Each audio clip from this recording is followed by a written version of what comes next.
Nusantara sudah ditenggelamkan. Karena apa? Kiai-kiai ini berasal dari kampung dan tidak pernah diungkap sama sekali. Ada namanya Mbah Mangli. Mbah Mangli berasal dari Melonggo, Jambu, Jepara. Ada Mbah Soleh Darat, ada Mbah Mahfud Dermas, ada Seisan Jampes. Pernah nggak kita mengingat jasa daripada ulama-ulama Nusantara? Kalau sampai ke barat, ada namanya Syekh Asnawi, ada namanya Syekh Abu Hasan Armin Al-Bantani, ada Syekh Nawawi Al-Bantani, dan banyak ulama-ulama Nusantara yang pada saat ini ditenggelamkan dan bahkan nasab silsilahnya dirubah menjadi Ba'alawi. Sedangkan penjenengan yang mengaku Nusantara, kenapa malah jenengan diam ketika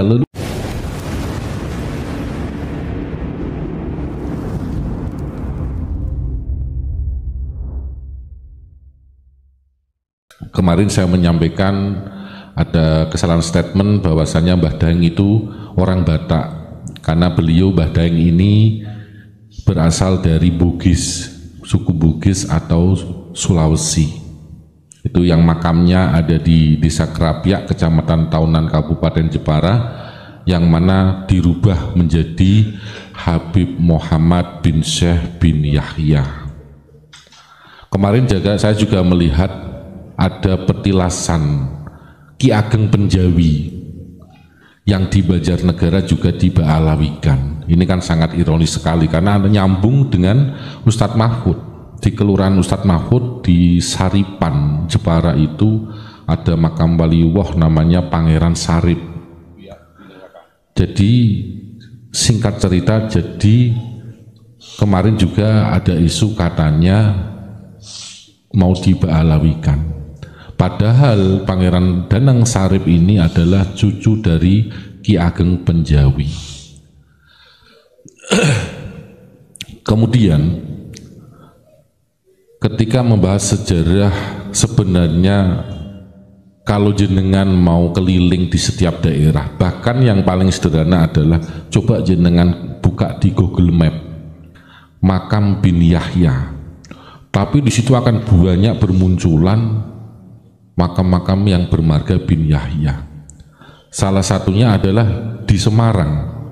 Di Semarang yang ramai kemarin termasuk Raden Sumodiningrat. Sebenarnya itu hanya pintu pembuka.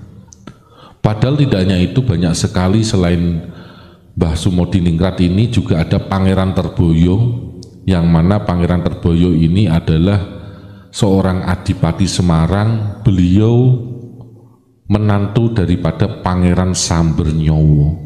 Beliau seorang pejuang, tapi diganti bernama Sayyid Muhammad Qodi bin Yahya. Ketemunya di mana ini? Tahun 1700-an kok sudah ada bin Yahya masuk ke Nusantara.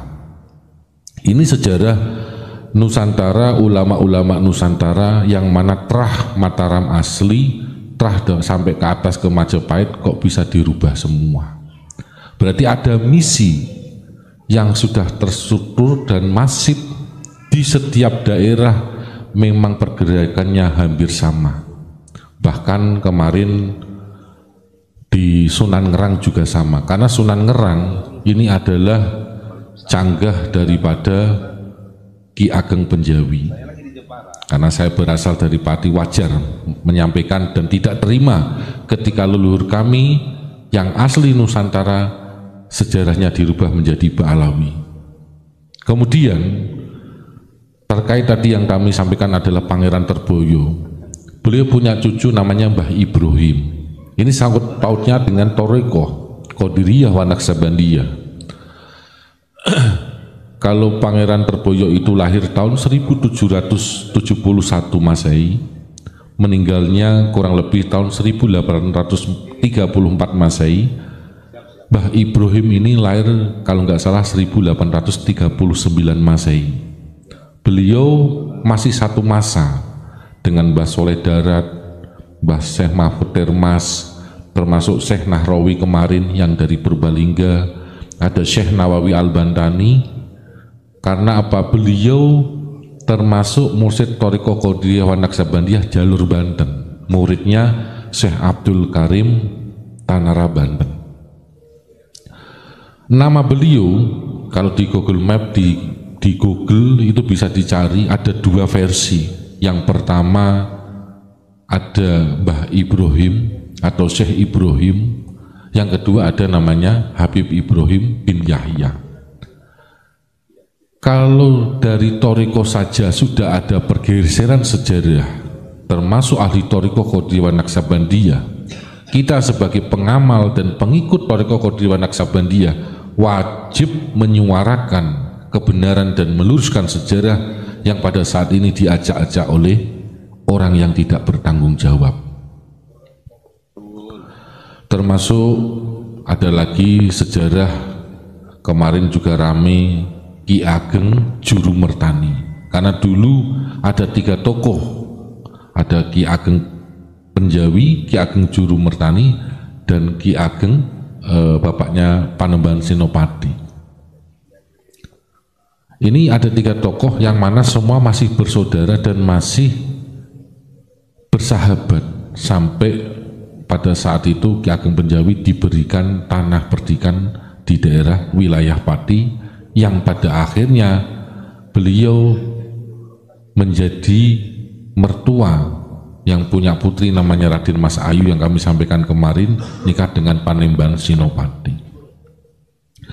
Sejarah-sejarah yang dirubah pada saat ini sangat ironis sekali, termasuk hadroh yang mana di daerah Jepara, Pati, Rembang, Demak, Grobogan, Blora dan sekitarnya. Ini dulu itu terkenal dengan terbangan. Tapi kenapa pada saat ini terbangan atau hadroh-hadroh di kampung-kampung ini kok mulai hilang? Ada apa ini? Sedangkan itu adalah warisan leluhur kita, warisan ajaran daripada leluhur-leluhur kita, ulama-ulama Nusantara. Kalau sudah mulai termasuk hadroh dihilangkan, berarti budaya dihilangkan. Pakaian, sekarang juga pakaian sudah banyak yang berubah. Yang dulu kita bangga dengan memakai songkok hitam, dengan baju batik, dengan sarung khas Nusantara, sekarang banyak mulai yang bergeser. Ini juga budaya. Karena apa? Kalau kita misalkan berangkat haji atau umroh di Mekah Madinah, pasti ketika kita memakai songkok ini kita akan dipanggil dengan Haji Indonesia, Haji Indonesia.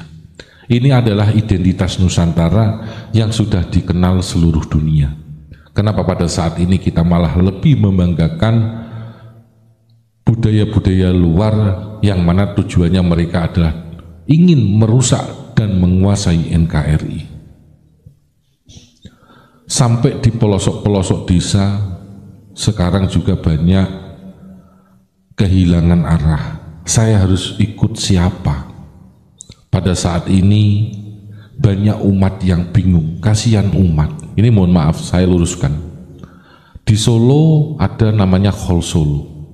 Kita harus ingat, sebelum yang ada pendatang di Solo itu banyak para wali-wali Allah yang sudah membabat alas dan berjuang di Nusantara, khususnya di daerah Solo. Ini saya ambil di Jawa Tengah dulu. Siapa contohnya? Ki Ageng Kyai Bala, ada Ki Ageng Henis Lawean Solo.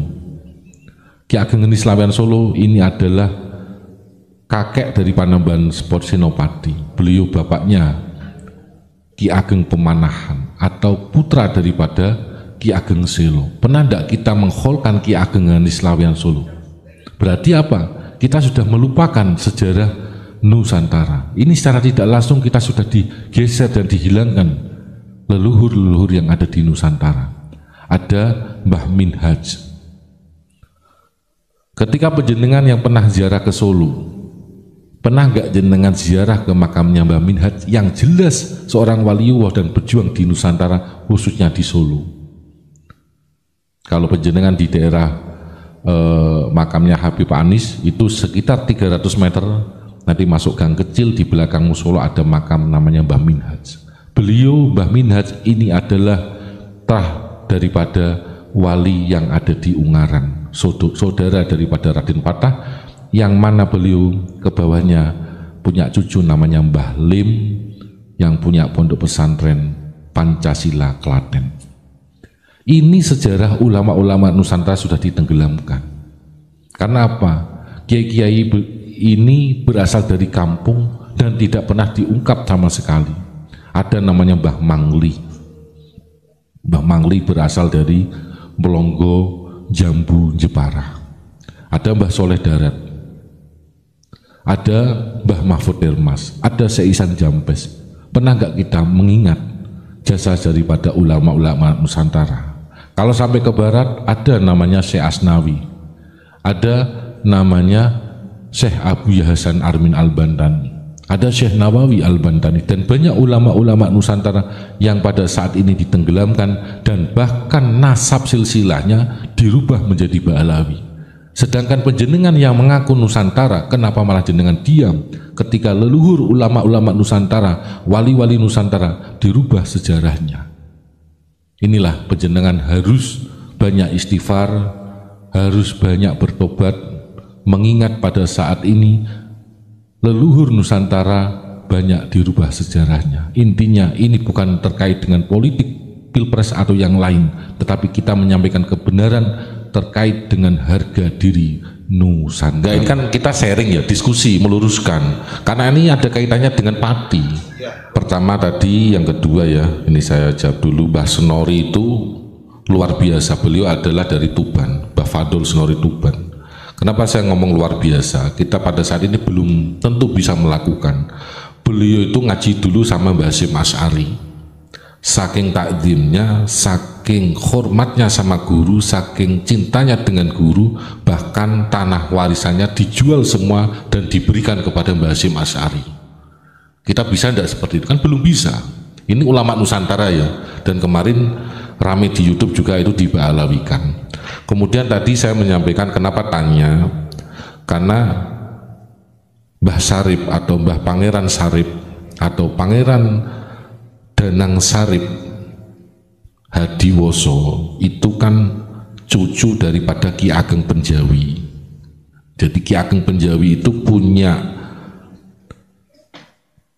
dua anak, ya kan? Salah satunya Raden Ayumas atau Ratu Mas yang dinikahkan dengan Panembahan Senopati, ya kan? Yang kedua namanya Raden Wasis Joyokusumo, itu yang melakukan pemberontakan dengan Mataram pada saat itu karena kakaknya waktu itu di Madu takut kasih sayangnya terbagi melakukan pemberontakan. Itu sejarah ya, dan sampai beliau hijrah di daerah Gunung Pati UNES, bisa dicek di Google Map ada itu kenapa saya ngomong ada sambungan dengan Pati.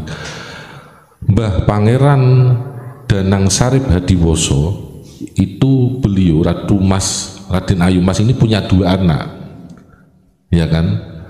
Yang satu saudaranya ada di Papringan, yang mana kemarin kita pernah beberapa hari kemarin atau bulan kemarin kita pengajian di hallnya Ki Ageng Peparingan. Di situ akan ada wali ya, yang satunya namanya Mbah Pangeran Sogol atau Pangeran Danang Sogol. Asrokol kalau sana maksudnya Asrokol, Mbah Danang Asrokol itu keluarganya Mbah Pangeran Danang Sarip Hadiwoso. Nah, ini berarti apa? Masih ada hubungannya dengan kerajaan, masih ada terahnya dengan Sunan Ngerang, karena Ki Ageng Penjawi itu terah daripada Sunan Ngerang. Sunan Ngerang itu gurunya Mbah Sunan Muria. Jadi semua itu nyambung semua. Apalagi kemarin waktu di pengajian hallnya Ki Ageng Peparingan, Abu Yama Mafron Al-Bantani menyampaikan bahwasanya Ki Ageng Peparingan diutus Sunan Muria untuk menjaga perbatasan. Nah, Mbah Danang Asrokol, Pangeran Danang Asrokol ini meneruskan, ya kan, untuk leluhurnya dalam arti dari yang sudah pernah dijaga oleh Ki Ageng Peparingan dan diteruskan masa selanjutnya, ya ini Mbah Danang Asrokol. Nah, di sini Pangeran Sarip ini asli Jawa, jadi trah Jawa, termasuk jalurnya sampai ke Majapahit dan Mataram. Nah itu kalau sampai di Bin Yahya kan ya sangat miris, karena tidak hanya itu, termasuk yang di desa Panggang itu, kenapa Mbah Panggang kok bisa menjadi Habib Abu Bakar Al-Haddad. Kemudian di Pantai Panjang, Pulau Panjang, mohon maaf, kalau jenengan rekreasi di Jepara ada Pantai Kartini, di situ nyebrang, itu zaman kerajaan Panjalu. Kok bisa menjadi namanya Habib Abu Bakar bin Yahya Ba'alawi? Nah ini ketemunya di mana? Kapan mereka datang ke sini? Kok semua setiap daerah diganti semua makam-makamnya? Ini kan kita harus berani menyampaikan kebenaran, tidak memprovokasi, tapi menyampaikan kebenaran. Karena sejarah Nusantara pada saat ini diacak-acak oleh para pendatang. Itu wajib kita menjaga harga diri sebagai orang Nusantara, karena mereka adalah leluhur kita semua, yakni para wali-walinya Allah yang terah daripada Wali Songo dan kerajaan yang ada.